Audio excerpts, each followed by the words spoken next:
तद्गति विघ्नध्वंस कराम, सीता प्राणाधारक राम, दुष्ट दशानन दूषित राम।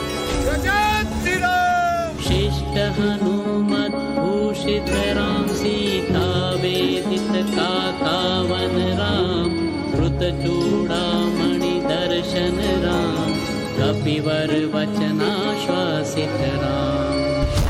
प्रभु श्री राम का दरबार देखिए,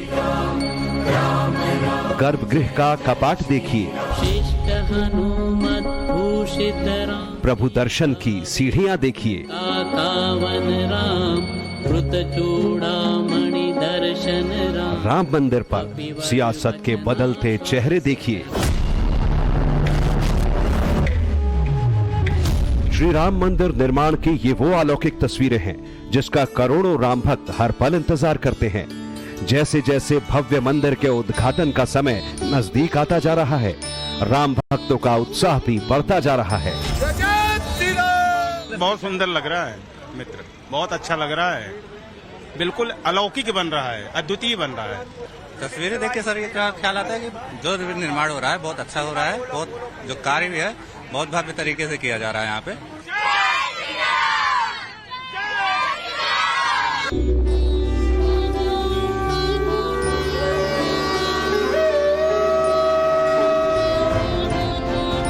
जितनी बार देखिए ना आंखें थकेंगी न मन भरेगा। 500 साल के बाद 100 करोड़ हिंदुओं का सपना साकार हो रहा है। 15 जनवरी से 24 जनवरी के बीच में जो भी तिथि उपयुक्त पाई जाएगी,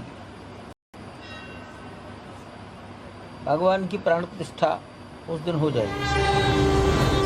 भव्य राम मंदिर की सीढ़ियां मकराने के संगमरमर से सज रही हैं। 32 सीढ़ियां चढ़कर राम भक्तों को प्रभु श्री राम के दर्शन करने का सौभाग्य प्राप्त होगा।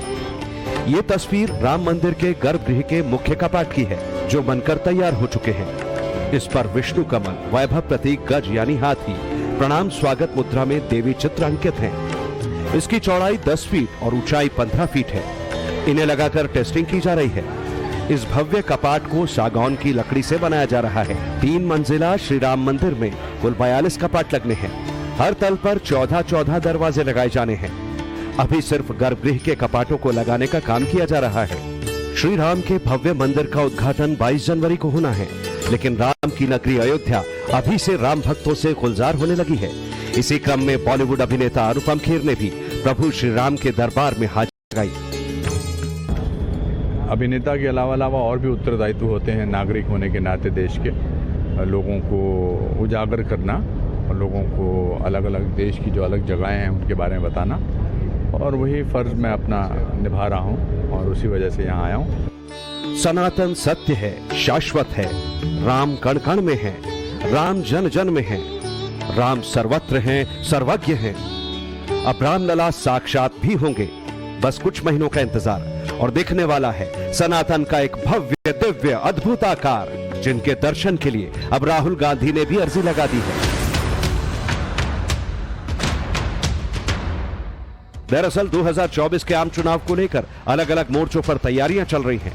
अब जबकि अयोध्या में रामलला के प्राण प्रतिष्ठा की भी तारीख आ चुकी है, राहुल गांधी के भी अयोध्या जाने की काफी चर्चा है।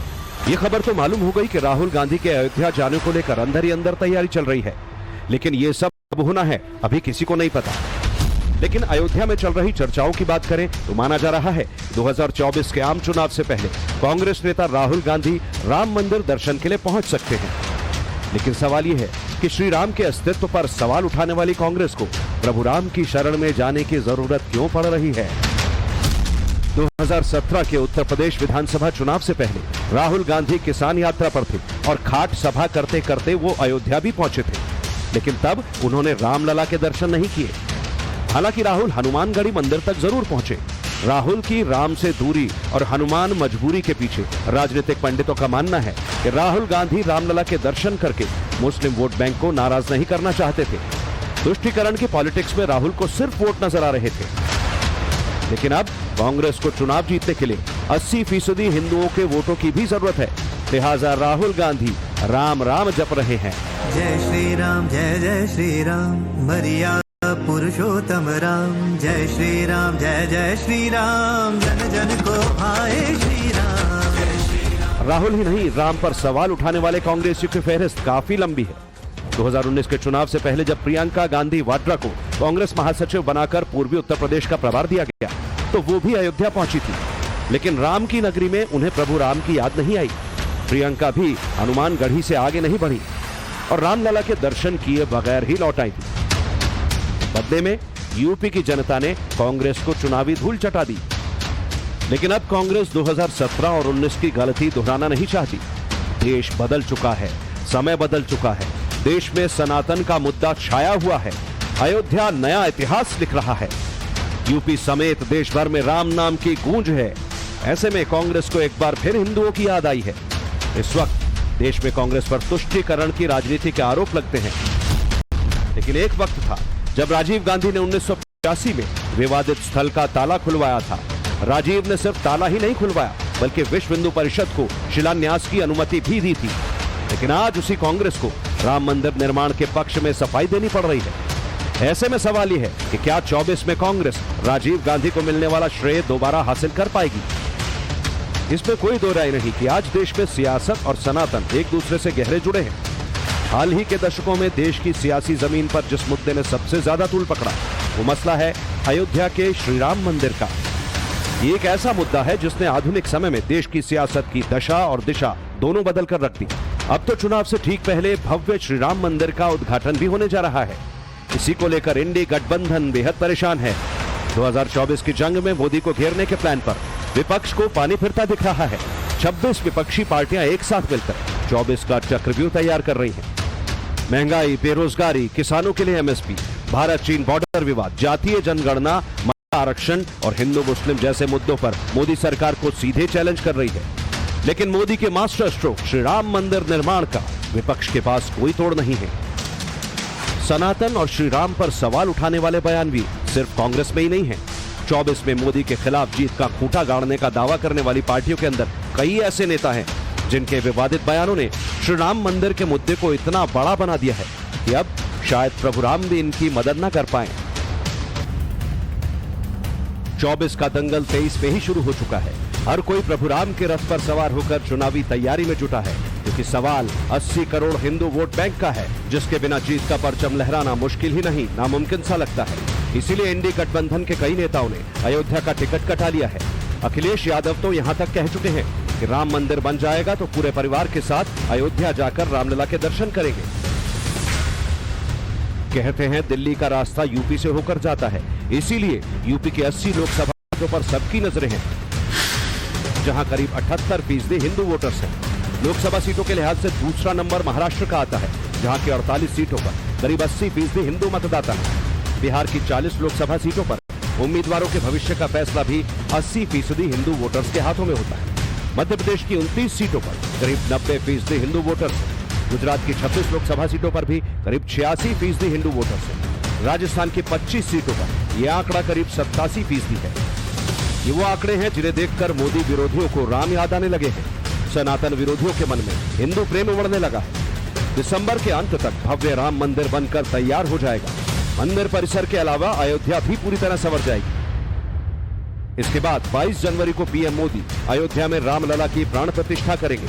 इस मौके पर अयोध्या में आस्था का महाकुंभ लगने वाला है। राम आज भी हमारे मन में बसे हैं, हमारी संस्कृति के आधार है। श्री राम भारत की मर्यादा है। श्री राम मर्यादा पुरुषोत्तम है। एक तरफ अयोध्या में राम मंदिर दुनिया भर की आस्था का केंद्र बनेगा। योगी सरकार ने रामनगरी को विश्व के आध्यात्मिक पर्यटन के नक्शे पर नई पहचान दिलाने के लिए दिव्य अयोध्या, भव्य अयोध्या बनाने की योजना बनाई।